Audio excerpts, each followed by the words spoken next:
जजों की नियुक्तियों के लिए कॉलेजियम द्वारा दोबारा भेजे गए नामों के आधार पर नियुक्ति का निर्देश देने की मांग मामले में सुनवाई हुई। जस्टिस कौल की अध्यक्षता वाली बेंच ने सुनवाई के दौरान कहा कि कॉलेजियम सिस्टम के बारे में सही या गलत कुछ भी कहें, लेकिन इसके द्वारा नामों की सिफारिश किए जाने पर निर्णय लेने की कुछ समय सीमा होनी चाहिए। उन्होंने सरकार से कहा कि उचित समय के भीतर आपको फैसला लेना होगा। एक बार नाम दोहराए जाने के बाद आपको नियुक्त करना होगा। जब तक कॉलेजियम प्रणाली है तब तक आपको इसे लागू करना होगा। उन्होंने कहा कि यदि आप एक नया कानून लाना चाहते हैं तो आप ला सकते हैं, लेकिन जब तक मौजूद कानून की व्यवस्था का पालन करना होगा। हमारा काम कानून को लागू करना है, क्योंकि ये आज भी मौजूद है। उन्होंने कहा कि इससे पहले केंद्र ने एक हलफनामा दायर कर कहा था कि न्यायिक नियुक्तियों के मामले में समय सीमा उचित नहीं है। ये पिंग पोंग की लड़ाई कब तक चलेगी? उन्होंने कहा कि ऐसे मामले सामने आए हैं जहां केंद्र ने 2 साल बाद नाम वापस भेजे हैं।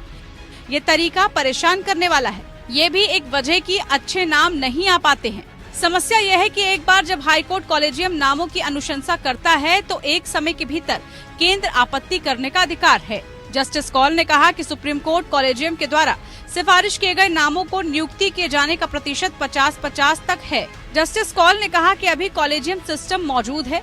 हम ये देख रहे हैं कि केंद्र द्वारा सुप्रीम कोर्ट के फैसले को किस तरह से लागू किया जा सकता है।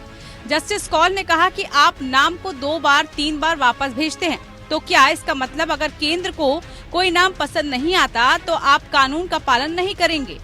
वहीं अटॉर्नी जनरल की ओर से कहा गया कि मेरा प्रयास है कि ये प्रक्रिया को कैसे तेज किया जाए।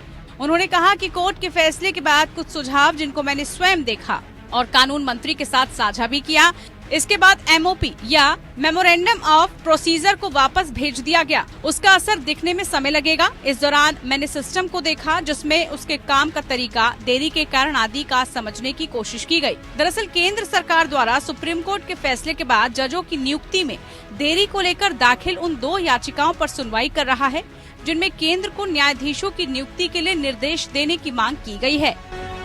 Bureau report, APN news.